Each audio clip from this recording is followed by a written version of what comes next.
Hi, I am Junior Leto. I am the creator of Luminary Sounds, a podcast host, a singer, songwriter, producer, executive producer, all that stuff. And how old are you? A gentleman never reveals his age. So,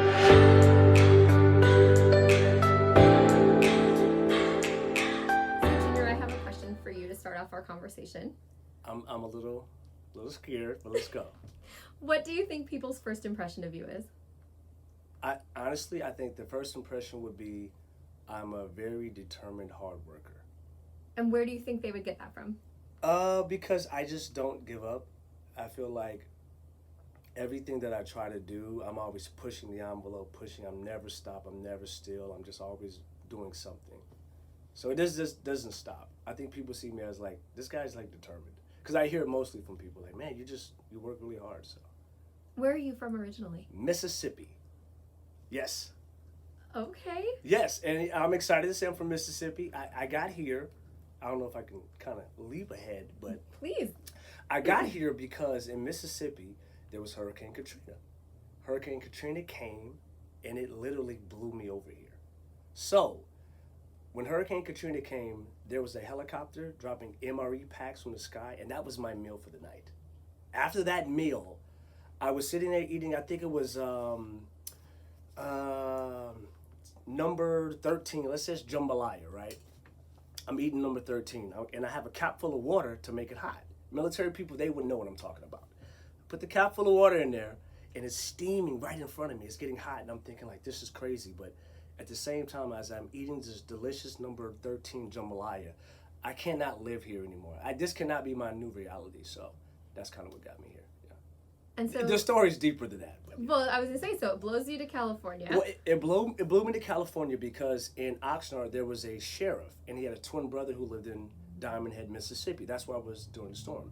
Well, his twin brother came, brought generators, and I begged and pleaded them, hey man, listen, I know you guys don't know me very well, but can I go with you? I didn't know where they were going to land.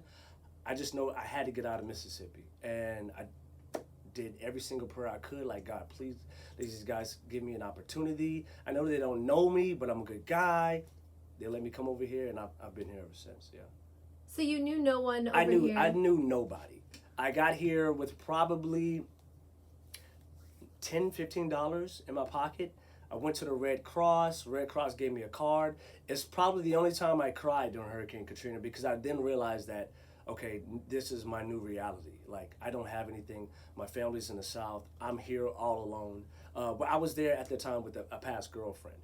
We came here. I took a shower. I wish it was a shower. I took a bath in a creek. That's how I was getting clean before I got here. It was a mess. It was crazy. So when I got here, I went to, there was a writer, her name was Colleen from the Ventura County Star. I remember that name. I used to go to school with a girl named Colleen. But anyway, that's how I remember her name. So Colleen said, hey, listen, I want to do a story on you guys from Katrina. We came here 2 days after Katrina. And she said, I want to do a story. Everyone within the party was like, no, we don't want to do the story. I said, you guys are crazy. We have to do the story. So I'm the one who pushing the envelope like I'm always doing. We did a story. I put my cell phone number it was in the newspaper the next day. I woke up, my phone's somewhere over there. I had like every single message it can go to capacity. I could not get any more messages. Text messages from people in California, voicemail saying, hey, listen, we read your story in Ventura County Star. We know you lost everything. What can we do to help you? Like, I have a Cadillac car. I want to donate you. Silver Strand. I have a place you can stay at in the beach house for a year. We want to do a raffle for you guys. There's a place for like getting food and stuff like that. It's food storage. You can just come fill up your carts and we'll give you food every month. It was just like overwhelming, seriously. And that type of love in California is one of the main reasons I decided like I have to be here. Like I have to, whatever my journey is, it has to be here. I can no longer do it in Mississippi because I was a younger, not knowing where I was going individual. And in California, just my whole world just blossomed. Yeah. So what did you do for work when you came here? I didn't have to work. I didn't have to work, and I'm not saying that in a humble way like I'm balling off these people donating stuff, but they were giving me so many things. If I had gift cards from Target. And this is just the love and adoration of just like trying to help me and the family out. So I didn't need to work. And honestly, I would not have gone to work. I was dealing with like a depression of, I'm receiving all these things, and California's they're really like looking at me as like an adopted son. But in the meantime, I have friends and family back home that are suffering. It was really bittersweet. I couldn't really enjoy it. I really couldn't. I was happy, but I couldn't enjoy it. It is a wild story. Like, you don't even understand. I'm giving you a little bit of it. It was crazy. It was crazy. Well, you can give us more. I'm over here with my jaw You're like on the floor. you're like, I see you back there. You're like, that's what happened. That's how I got here, and this is beautiful. What can I do to reach this level, right? Because this isn't mine. They're letting me stay here for a moment in time. So it was something I would never forget, ever. That's what I love about humanity. Right. And the generosity that people can exude when we're all actually trying to lift each other up. Right, exactly. I think that's beautiful. It's a beautiful story, because out of it, I think that what I've taken was, you can really give to others, it will come back to you. And I'm living that like right now. Everything that I've done now, like for the platform for Luminary Sounds, it's come back 100 times fold. Like, I couldn't even imagine where it was going. It's just getting bigger and bigger. So tell us how Luminary Sounds became to be and what you're up to. Well, that's another crazy story. So Luminary Sounds is the name of my last album. So I am a musical artist. I write music. The highlight of, I say, my musical career was, I won 2 VCMA Music Awards. Then I signed a publishing deal with Jingle Punks. You can Google those guys. They do everything crazy. And I was able to be featured in a Netflix film with Marlon Wayans for Netflix. Marlon Wayans for Naked. That's the name of the movie. So if you look in the credits, you'll see like sound contributor, Jingle Punks, Junior Leto, and that was nice to see myself in the credits. Like, dang, I really did that. But what's interesting is it happened because back in Mississippi, I never did music, ever. I never picked up a microphone. I never wrote music. It only happened in California. Something about being here and opening up and seeing like people appreciating you, it just made me want to try something new. I literally tried something new. I tried something new, and it like worked. So back to the you're killing me right now. You're killing me right now. So back to the Luminary Sounds. I put out the first album is called Kalea Blue, and it's named Kalea Blue because that's my daughter's name, my first daughter. But it was blue because at that time I really was feeling blue. So I had to the music was a way for me to like get past the depression of being away from my family. And then the next album was called Love Leto, right? I started to emerge, and the music kind of changed. I started shifting to be more lyrical and have more of a message in my music instead of trying to sound like somebody else, right? And then came Luminary Sounds, where I think it defined like the sound of who I was at the time. And when I was promoting the album Luminary Sounds, you know, people are really fickle, man. Like, when you're saying, hey, support me, check out my platform, listen to my music, they'll ghost you. They'll watch what you're doing, and then they'll be like, I see his message, but I have other things to do. I'm not even going to entertain it. And it bothered me. I was like, how come these people, they like me, but they won't support me, right? I'm just going to go ahead and start promoting other people's music, because as an independent artist myself, I didn't have a platform for me whenever I had my music. Who better than me, who knew the struggle of an independent artist, to say, you need to create something for other artists. There's nothing that's there. Everything is built for top 200 Billboard artists or artists that are popular in reality TV. There's nothing for people that work a 9 to 5 who don't have a platform to be heard, and their music is really dope. What can you do? And I said, what I can do is everything that I think that I needed, I'll try to do that for them. And that's how the name of Luminary Sound became Luminary Sounds for other artists. Crazy. Pay it forward. Pay it forward. And it literally has paid forward from the relationships, from the people. I get more gratitude in people saying, this is the best podcast I've ever been on. I love what you guys are doing. We're putting a lot of love into what we do, and it's coming back. Like, I can show you my phone, just this message just today at lunch. Hey man, I love the platform. How can I get a music review? How can I get on the show? What do I need to do? Do you have a website? Well, of course we have a website. It's called www.luminary-sounds.com. Yeah. So I think this is also fascinating. Like you said, it's hard to get people to pick up what you're doing.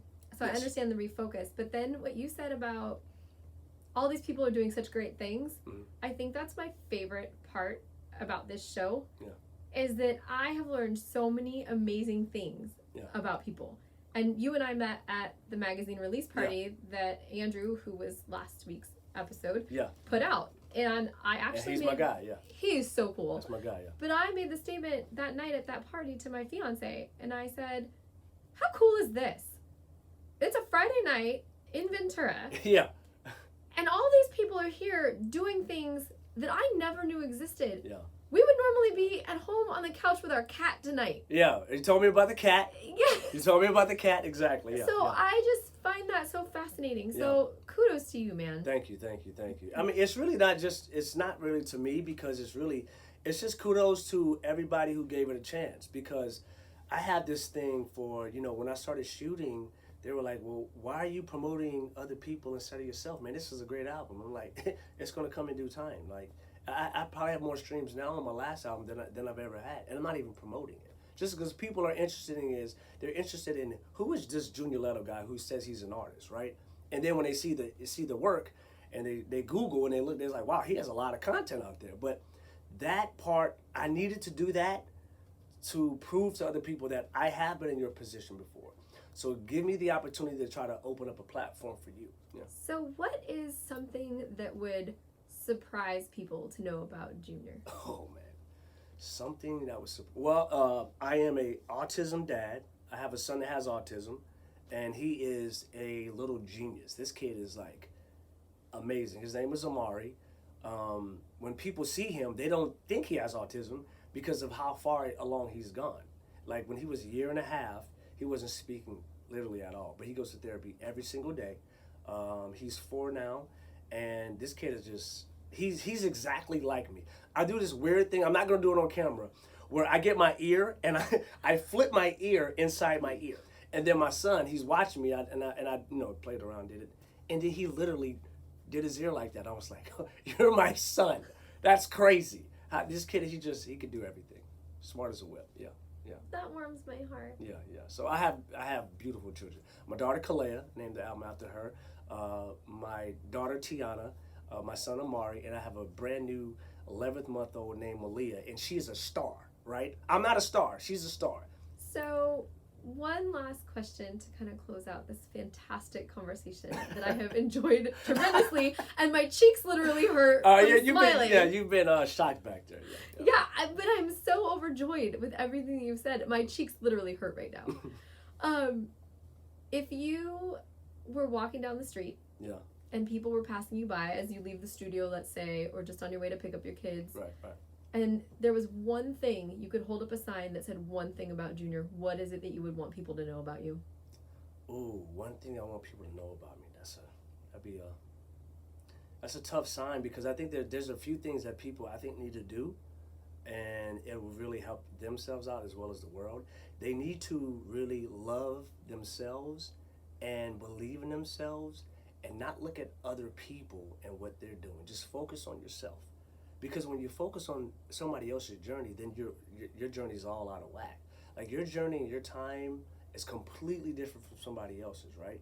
Like Warren Buffett became a billionaire at whatever time. I guarantee you Bill Gates was not looking at Warren Buffett or how he got there. He's working on his own journey, right? So anybody that you admire, you can look at them as inspiration, but you have to be willing to do your own journey. And I say this all the time. See how long my sign is? My sign is like this long. Your sign's a scroll. My sign is a scroll. It is a scroll. And the last part of the scroll I was going to say is, and I say this all the time, like your 9 to 5, that's your job. But your 6 to 10 builds the empire. I love it. You're great. I'm sorry. I've enjoyed the heck out of this 18 minutes cool. and 33 Well seconds. then cool. So no, thank you. Thank you so much for sitting down with me today. I cannot thank you enough. Well, thank you so much. Thank you.